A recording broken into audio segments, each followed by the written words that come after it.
Dalam nama Bapa dan Putra dan Roh Kudus. Amin. Allah Bapa yang Maha Pengasih dan Penyayang, kami bersyukur atas benih-benih cinta kasih yang telah Engkau tanamkan dalam diri kami, serta bukalah telinga dan hati kami untuk dapat mendengarkan dan merenungkan sabda-Mu hari ini, dan ajari kami untuk terus-menerus mengembangkan cinta kasih dalam diri kami, sehingga kami semakin mencintai Engkau dan sesama secara nyata dalam hidup kami sehari-hari.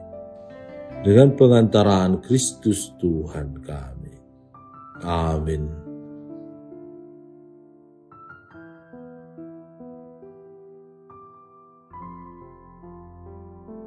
Tuhan bersamamu dan bersama rohmu. Inilah Injil suci menurut Yohanes. Dimuliakanlah Tuhan.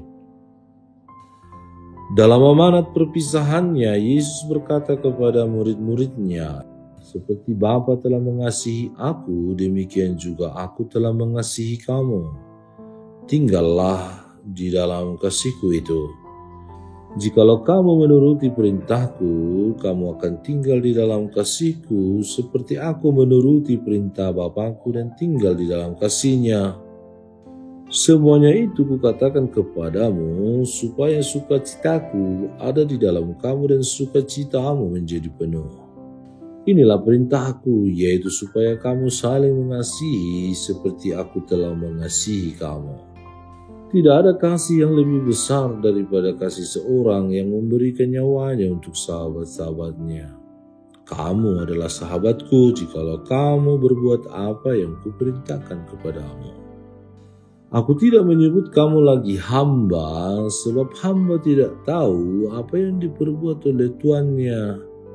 Tetapi aku menyebut kamu sahabat, karena aku telah memberitahukan kepada kamu segala sesuatu yang telah Kudengar dari Bapa-Ku. Bukan kamu yang memilih aku, tetapi akulah yang memilih kamu. Dan aku telah menetapkan kamu supaya kamu pergi dan menghasilkan buah, dan buahmu itu tetap, supaya apa yang kamu minta kepada Bapa dalam namaku diberikannya kepadamu. Inilah perintahku kepadamu, kasihilah seorang akan yang lain." Demikianlah sabda Tuhan, terpujilah Kristus. Saudara-saudari yang dikasihi Tuhan, dalam perikop Injil Yohanes hari ini, Yesus berbicara tentang kasih yang tinggal dan perintah untuk saling mengasihi. Seperti Bapa telah mengasihi aku, demikian juga aku telah mengasihi kamu. Tinggallah di dalam kasih-Ku. Ayat ini mengundang kita untuk masuk dalam dinamika kasih yang tidak hanya bersumber dari relasi antar manusia, tetapi dari relasi Allah sendiri. Kata tinggal di sini bukan sekedar hadir sementara, tetapi menetap, bertahan, dan berakar. Ini tampaknya mengandung makna ajakan untuk berdiam dalam kasih yang aktif dan menghasilkan banyak buah. Kasih bukan sekedar emosi, melainkan sebuah keputusan dan tindakan nyata. Yesus kemudian menegaskan bahwa kasih itu harus diwujudkan dalam ketaatan terhadap perintahnya, dan perintahnya itu adalah supaya kamu saling mengasihi seperti aku telah mengasihi kamu. Kasih Kristiani bukan kasih yang berdasarkan perasaan atau keuntungan pribadi, melainkan kasih yang rela berkorban, bahkan sampai menyerahkan nyawanya.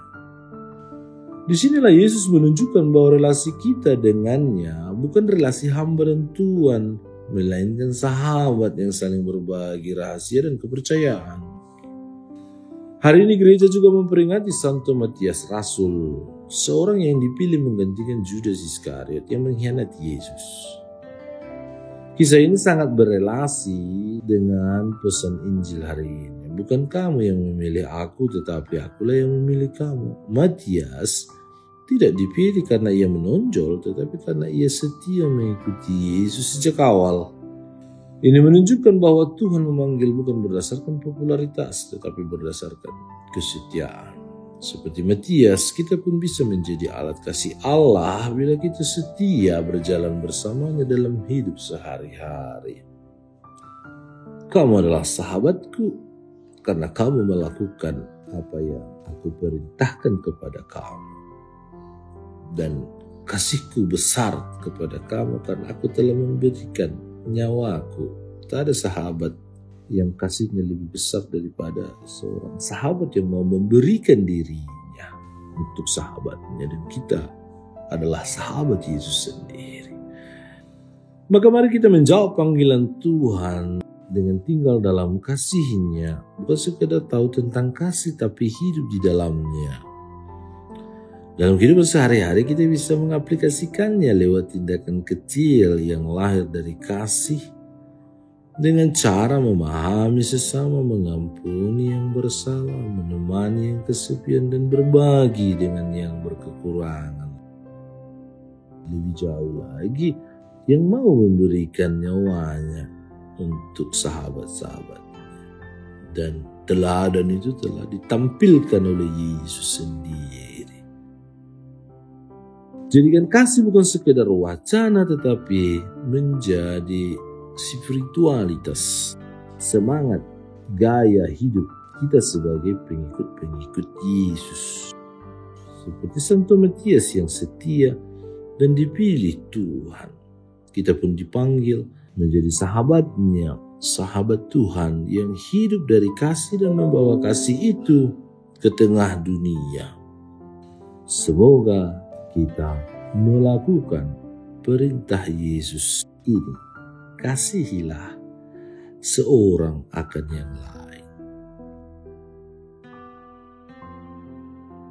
Tuhan Yesus, jangan biarkan aku terjerat dalam urusan duniawi sehingga mengabaikan kedatangan-Mu.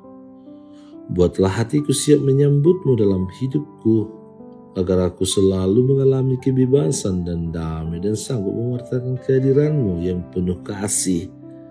Sebab Engkaulah Tuhan dan pengantara kami. Amin. Tuhan bersamamu dan bersama rohmu. Semoga saudara sekalian, seluruh tugas karya dan pelayanan kita, niat-niat baik kita untuk mengasihi saudara-saudari kita, dilindungi, dibimbing, dan diberkati oleh Allah yang Maha Kuasa, Bapa dan Putra dan Roh Kudus. Amin. Allah Bapa kami, penuntun kehidupan, Engkau telah menuntun Abraham menuju tanah terjanji.